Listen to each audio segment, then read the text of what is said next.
The N54 powered 335i by BMW is generally considered to be one of, if not the most reliable cars ever built. It's on par with the Honda Civic or the Toyota Corolla, with many owners going hundreds of thousands of miles with just oil changes, brakes, and tires. I don't know why I did that. I just thought it would look cool, like in slow motion. I don't actually do that every time I put a rotor on. Looks kind of cool though. It's not like even the guys on the N54 forums think these cars are unreliable. They totally agreed with the thumbnail and title of my reveal video, of course. So in this video, I'm definitely not gonna fix things like super carboned up valves. All right, welcome to the inside of the cylinder head. Or go over common issues like bad ignition coils or fuel injectors that are so bad BMW revised them 12 times, or defective valve covers, engine oil leaks, or wastegate rattles that are so bad you can use them as a musical instrument. We're totally not going to do any of that because this is just a brake job and oil change video. It's a BMW. They're just so reliable and cheap and BMW-y. I don't even know if cheap, reliable, and BMW can physically be written down on the same piece of paper. Might catch on fire. So the brakes are done. Yes, I did this side too, people will ask. And now we're draining the oil. So this is the first time I've lifted this car. So let's take a look at its condition from the bottom. I don't really see too many oil leaks or anything, a little bit of wetness here. And it had a rear main seal done about 25,000 miles ago with the clutch. A little bit of oil here, although it very well could be coming from this. Not really sure, have to clean it up, but no real crazy live leaks. The transmission is dry. We have a factory exhaust system and a dry differential, factory mufflers. And yeah, this does have the active exhaust. Cool. Oh yeah, this should be fun. I'm sure those will come right out. So in the reveal video of the 335i, I had said that this engine was reliable, and people in the comments lost it. They definitely did not agree. Now later in that video, I explained that I was comparing this to an M car of the same generation, which was not only unreliable, but difficult to work on. So they had failing rod bearings, a complicated Vanos and SMG transmission that no one was really fixing at home, and they were spending a ton of money at shops. And this thing has a really cool hinged oil cap. I love that. So unlike those cars, you can actually work on these. If you're a normal DIY guy, you can fix most of the issues that go wrong with these engines, and you can save yourself a boatload of money. So I'm gonna show you guys how to do that. And if you're into saving a lot of money, you're gonna love today's sponsor, Honey. Honey is a totally free web browser extension that scours the internet to find you coupon codes, and it installs in just 2 clicks, one here, and you're done. This is seriously the best. Check this out. Here is a brake kit for my Caprice PPV, and it's normally $431, but because I have Honey, the dancing coin dude pops up and finds me coupon codes that save me $86 for doing nothing. This is insane. Did I mention it's totally free and fully automatic? You literally do nothing and it saves you money, and Honey works on thousands of your favorite online stores, so you definitely want this for the holidays, and it even works for food delivery. So if you have a computer, Honey should be on it, and it works with all of the browsers. And those of you who have installed Honey using my link have saved a whopping $107,000. So there's no reason not to get this. You'll be saving money right away. So just go to joinhoney.com/LegitStreetCars, or simply click on my link in the video description box. Big thanks to Honey for continuing to support automotive content creators like myself.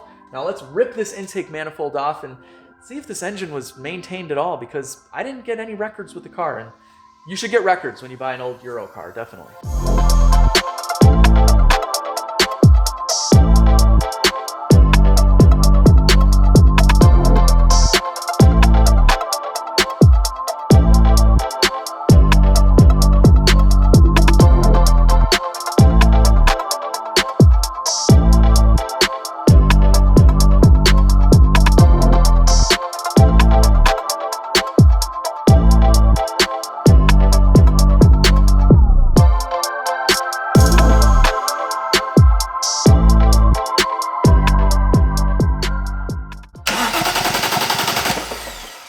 Ew.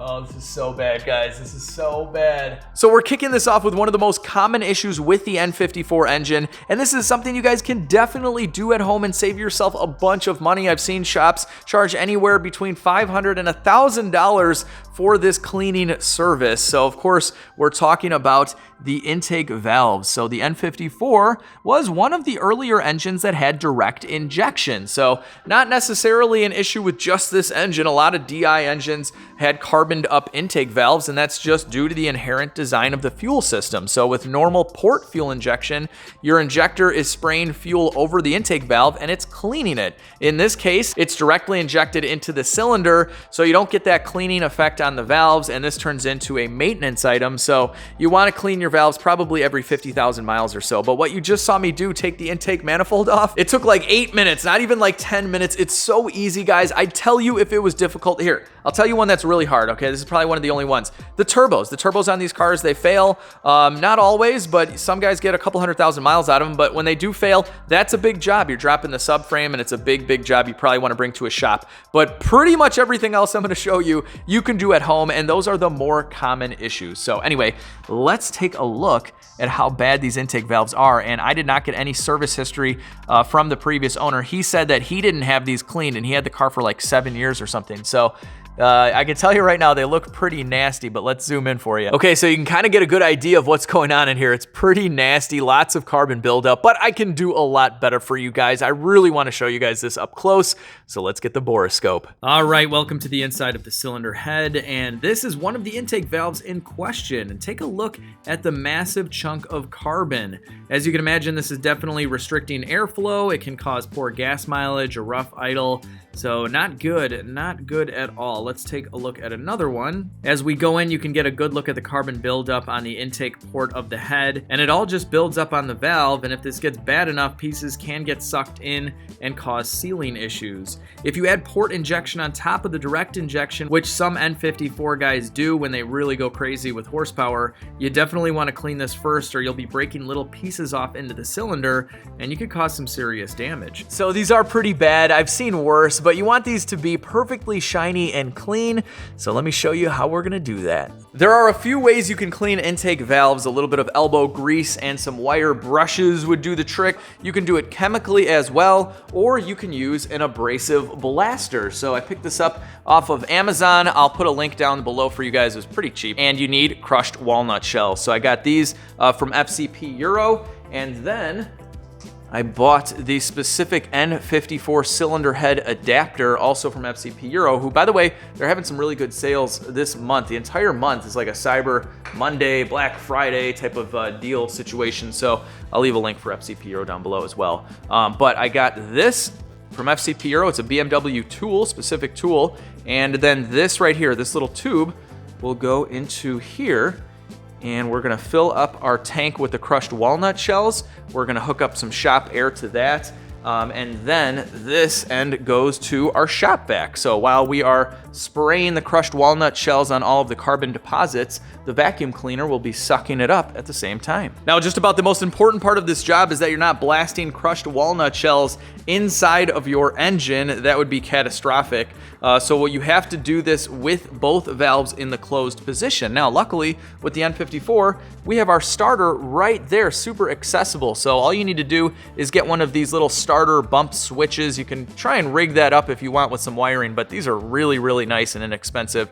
Again, I'll leave a link down below. Everything will be linked down below. But what this does is you connect it to the starter, and then you can give it a little bump, and we'll watch the valves move.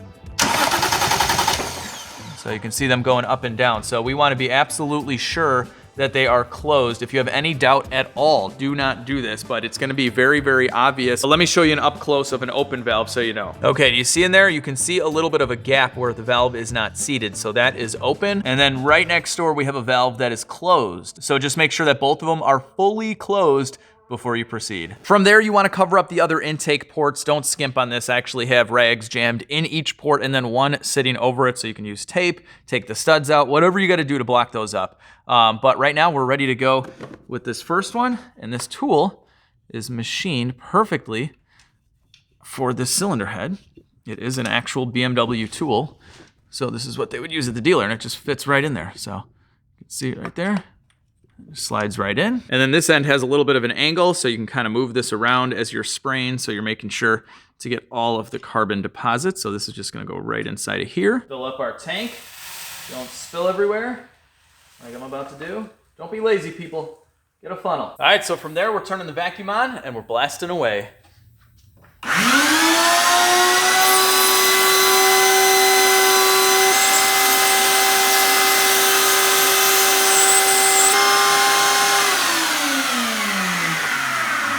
Well, this is just a few seconds of Walnut blasting, so it's already looking really good, but unfortunately, we're having an issue with my air compressor. So I noticed it was getting a little bit low on pressure. It would have already kicked back on under about 100 PSI, it kicks on, and it wasn't doing that. So obviously the switch was forward. I've tried resetting it, I've tried unplugging it, and nothing's working. So I've decided to save the air pressure that we have because that's not enough to do the entire job. And we have to move on to a different method. So the show must go on. I like to look at the positives even in a bad situation, and this gives me the opportunity to show you guys how to do this another way that maybe more of you would do because it doesn't require you to buy any special tools or make a mess with walnut shells. And being as how I have to leave for work in a few hours, we got to get this done. So let me show you guys a method of cleaning this using chemicals and a little bit of elbow grease. Okay, so there are chemicals specifically made for this, but we are winging it here. We're kind of just using whatever we have in the garage. So I have a few bottles of this complete fuel system cleaner. This is stuff you would normally put in your tank.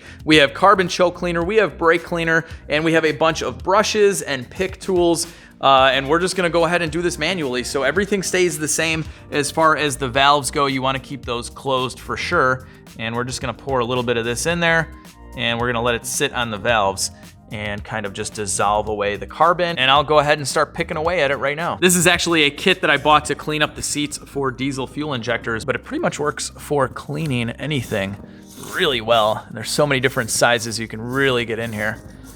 So we're kind of gonna be making a mess, but I think we're gonna have really good results with this. Look at that, this tool fits perfect. And you wanna use these by hand. They will rip off if you use a drill. This is one of the most satisfying jobs you can do, guys. Cleaning nasty intake valves is always a ton of fun. I got a smaller one. We're gonna get right in there to the valves now. Let's give it a little spin-a-roo. Let's do a little wiping. Let's see what we have so far. It's been about, probably about 5 minutes. Look at that. So we're just soaking some of this up. Let's see what we have so far.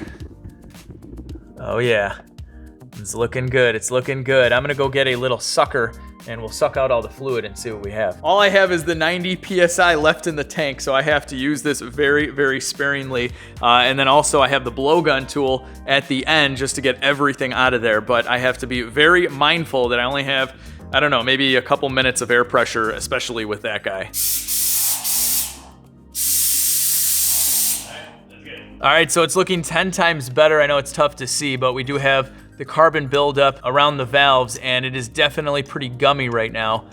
So I'm gonna go around with some picks and screwdrivers and kind of get it all out of here. Okay, so this gives us way more room. I took out the big cowl piece, and we do have 3 cylinders that all have the intake valves closed at the same time.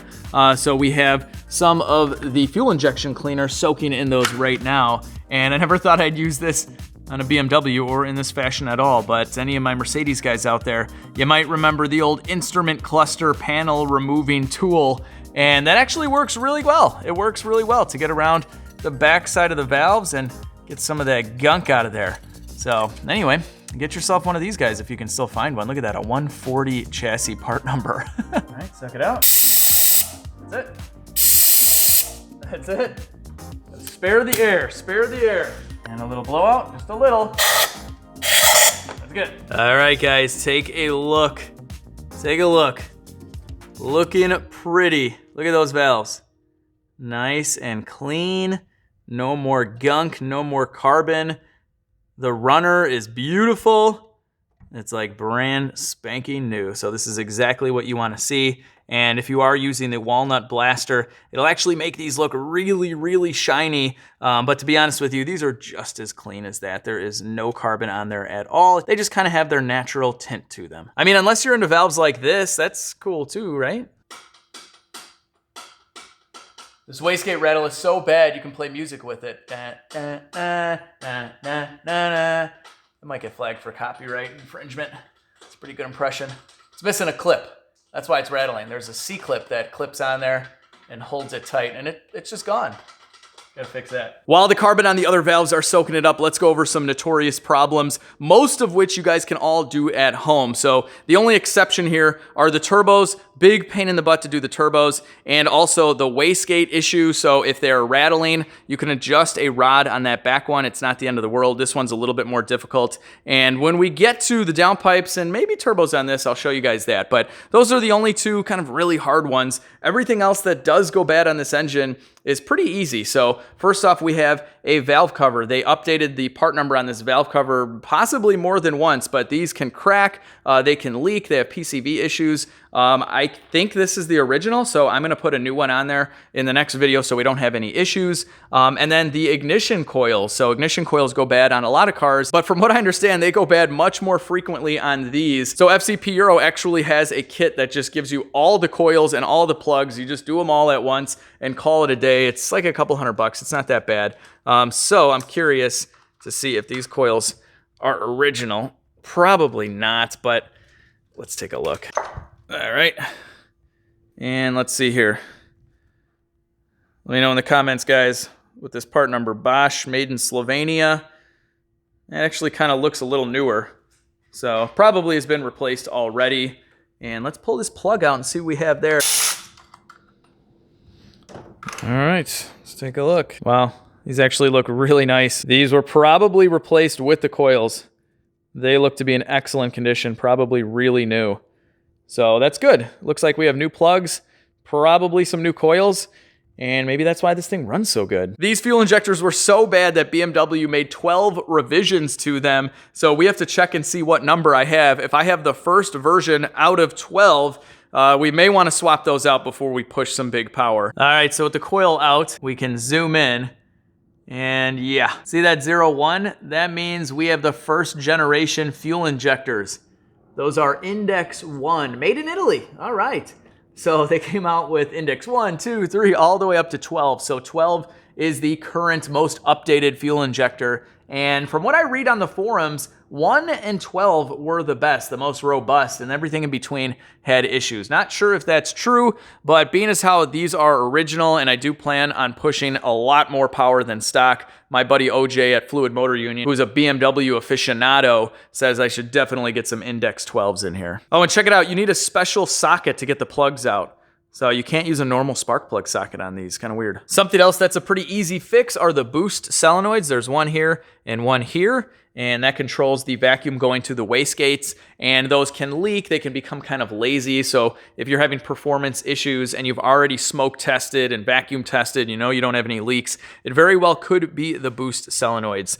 Something else that's pretty obvious on any turbo car is if you are having a boost issue, you're gonna wanna check over your intercooler piping, make sure nothing popped off or is cut. That does happen on these, and these do leak a little bit of oil as well. I've heard of some pretty bad oil leaks, oil pan issues, front cover issues, front seal leak, and then this one already had the rear main seal leak, and it's not really leaking anything in the front, so I'm gonna go ahead and assume some stuff's been replaced up there as well. All right, so I know it kind of has a long list of issues and parts that fail, but as you just saw, cleaning the intake valves, very easy thing to do. What you're going to see in the next one is how easy it is to replace the valve cover, the coils, the spark plugs, the fuel injectors, and we've knocked out more than half of the big issues with this car. We already fixed the vacuum leak in the last one. And again, if you compare this to similar cars of that era, performance cars, Audis with stretched out timing chains and 8 million other problems, the M cars like I talked about, these are pretty good, and what's great is the engine is very easy to tune, so you can get big power out of these, and they don't blow up from that. They can handle a lot of power. So in that sense, they are pretty reliable. Now, they aren't an M113 or M113K car. The AMGs of the mid-early 2000s are phenomenal, way more reliable than this and any of the Audi, BMW stuff. I think everybody would agree with me there. But they're levels to reliability, and this one in the world of BMW, it's kind of up there. So in the next video, we are going to finish up the valves. Sorry, I didn't get to an endpoint with those in this video. I got to get to work, and we had the issues with the air compressor. But I'm going to kick off that video with showing you how clean those valves are. And let me know in the comments, should we race the C63 right now before we start modifying stuff? That would be kind of fun to do to see where they're at. This thing does have a bigger intercooler and the tune, so it does have a couple of mods. So my guys at topgearsolutions.com hooked me up with these awesome catted downpipes. This is gonna free up a ton of power and they look amazing. And we have a few other goodies from them. And then I have a dual Walbro fuel pump system from Performance Fueling Solutions, which is gonna allow us to run a lot more boost safely. So we're gonna be installing both of these. We have a ton of parts going on the 335i, and my goal is about 500 horsepower, which should be enough to take out the C63, I think. Oh, and if you're curious, I used AMSOIL European motor oil, so 100% synthetic, and it's specifically designed for our European vehicles. So I'm not sponsored by AMSOIL at all. I buy all my own stuff, but I did become an AMSOIL dealer, so I can offer you guys 25% off if you sign up using my link down below as one of my preferred customers. So that helps out the channel. I use a tiny little bit of commission that they pay me to pay for car insurance on all 10 of my cars and a bunch of other overhead costs associated with old European cars that break sometimes. That'll do it for today's video. I really hope you guys enjoyed this one, and if you did, as always, hit that thumbs up button, share the video, subscribe if you're new, and most importantly,